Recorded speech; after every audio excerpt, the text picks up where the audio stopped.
ഒരു look was like way out of the box. ഒരു രക്ഷയില്ലായിരുന്നില്ല. ആ ഒരു frightening factor on your face, it was too good. അതാണ് ആദ്യം ഞാൻ രതീഷ് ഭായി എനിക്ക് സ്ക്രിപ്റ്റ് നറേറ്റ് ചെയ്തപ്പോൾ ഞാൻ പറഞ്ഞ ആ കഥയൊക്കെ ഓക്കെ, വെരി ഗുഡ്, നല്ല ക്യാരക്ടറൊക്കെയാണ്. പക്ഷെ ഞാൻ ഏത് മോഡൽ ബെൻസ് കാറിനാണ് ഇറങ്ങുന്നത്?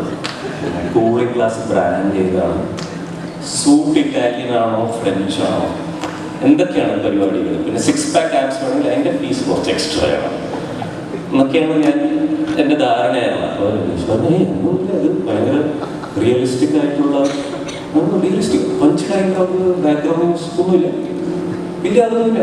അല്ല പിന്നെ അഭിനയിക്കുകയാണെന്ന് ആൾക്കാർക്ക് എങ്ങനെ ബോധ്യപ്പെടും? അതൊക്കെ അങ്ങനെയാണ്, അങ്ങനെ റിയലിസ്റ്റിക്. അപ്പോഴാണ് എൻ്റെ കണ്ണു നിറഞ്ഞത്. എന്നെ ഇങ്ങനത്തെ ഒരു കഥാപാത്രത്തിൽ കാണാൻ പറ്റിയ ഈ വളരെയധികം നന്ദിയുണ്ട്. ഞാൻ വളരെയധികം പ്രാർത്ഥിച്ച് മേടിച്ചതാണ് ഇങ്ങനെ ഒരു കഥാപാത്രം. എപ്പോഴും ഈ സ്റ്റൈലിസ്റ്റ് അതിൽ നല്ല രസമുണ്ട് അതൊക്കെ ചെയ്യാൻ. പക്ഷെ എന്തെങ്കിലും ഒരു വ്യത്യസ്തമായിട്ടുള്ള ഒരു ക്യാരക്ടർ ചെയ്യണം എന്ന് എനിക്ക് ഭയങ്കര അധികം ആഗ്രഹമായിരുന്നു. അപ്പോൾ അത് ഈ സിനിമയിൽ കൂടി അത് ലഭിച്ചു. അത് മാത്രമല്ല ദിലീപേട്ടനിലൂടെ അഭിനയിക്കാനും എനിക്ക് അവസരം കിട്ടി. സിനിമ ഞാൻ ഫൈനൽ കട്ട് കണ്ടില്ല. ദിലീപേട്ടനോട് ഞാൻ ചോദിച്ചു, ദിലീപേട്ടൻ പറഞ്ഞു ഞാൻ കണ്ടിട്ടുണ്ട്, കുറച്ച് ലെങ്ത് ഉണ്ടായിരുന്നു, അത് നമ്മളത് കട്ട് ചെയ്തു, ഭാഗ്യത്തിൽ നമ്മൾ അഭിനയിച്ച പോർഷൻസ് ഒക്കെ അതിലുണ്ട്, അപ്പോൾ നമ്മൾ സേഫാണ്. അപ്പോൾ എന്തായാലും ഇത് വളരെ നല്ലൊരു എക്സ്പീരിയൻസ് ആയിരുന്നു. ഇത് എനിക്ക് വേണ്ടി നല്ലൊരു ആസ് എൻ ആക്ടർ വളരെ റിവാർഡിങ് ആയിട്ടുള്ള ഒരു എക്സ്പീരിയൻസ് ആണ്. അതുപോലെ തന്നെ ആസ് എൻ ഓഡിയൻസ് എല്ലാവർക്കും റിവാർഡിങ് എക്സ്പീരിയൻസ് ആയിരിക്കും എന്ന് ഞാൻ വിശ്വസിക്കുന്നു. എല്ലാവരും സിനിമ പോയി തിയേറ്ററിൽ കാണാം. അതുമാത്രമല്ല, ഇന്ന് നമ്മുടെ കൂടെ ഒരു വിശിഷ്ട അതിഥിയും കൂടിയുണ്ട്.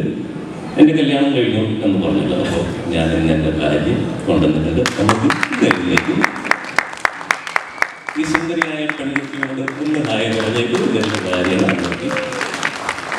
നമ്മുടെ ഇത്രയും നല്ലൊരു ഓഡിയോ ലോഞ്ച് ഇവൻ്റ് ആകുമ്പോൾ ഞാൻ വിചാരിച്ചു I should have Har also be part of this. അപ്പോൾ എല്ലാവർക്കും വളരെയധികം നന്ദി ആൻഡ് താങ്ക് യു. ഇത് ഇപ്പൊ കല്യാണം കഴിഞ്ഞ സ്നേഹ നിങ്ങൾ ആരും ഒന്നും വിചാരിക്കണ്ട. അല്ല, ഞങ്ങള് പരിചയമായിട്ട് കുറച്ച് നാളായി. കുറച്ച് അതിന്റെ ഓക്കെ. സോ എനിവേ, അപ്പോൾ ഇനി റിയലിസ്റ്റിക് മൂവീസ് മാത്രമാണോ ഞങ്ങൾ പ്രതീക്ഷിക്കുന്നത്? ഇനി അടുത്തത് സൂപ്പർ ഹീറോ ചെയ്യണം. സൂപ്പർ ഹീറോ ചെയ്യണം, മറ്റേ ബാക്സ് സെറ്റാണ്, അത് ചെയ്യണം. പിന്നെ അൾട്രാ റിയലിസ്റ്റിക്കും ചെയ്യണം. Okay, so anyway, big round of applause. Thanks a lot for being here. ഒരു കാര്യം ചോദിക്കാൻ മറന്നു. കല്യാണം കഴിഞ്ഞിട്ടുള്ള വിശേഷം, ഹൗസ് ലൈഫ് ആണ്? Life is more peaceful and ഇപ്പോൾ ഫോർ എക്സാമ്പിൾ ഇങ്ങനത്തെ ഒരു സിറ്റുവേഷനിൽ ഞാൻ വളരെയധികം സ്ട്രെസ്ഡ് ആയിരിക്കും യൂഷ്വലി. അപ്പോൾ ഇന്ന് because she is there I am far more relaxed. ഇത് രതീഷ് ആലോചിക്കുന്നുണ്ടോ, ഒരു 10 വർഷം കഴിയട്ടെ അപ്പൊ പറയും അപ്പൊ കൊടുക്കും ടൈറ്റിലെന്നാണ്.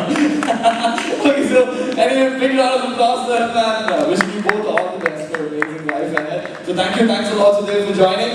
And moving on, നമുക്കറിയാം, നമ്മളോടൊപ്പം ജോയിൻ ചെയ്യുന്ന 2 മറ്റ്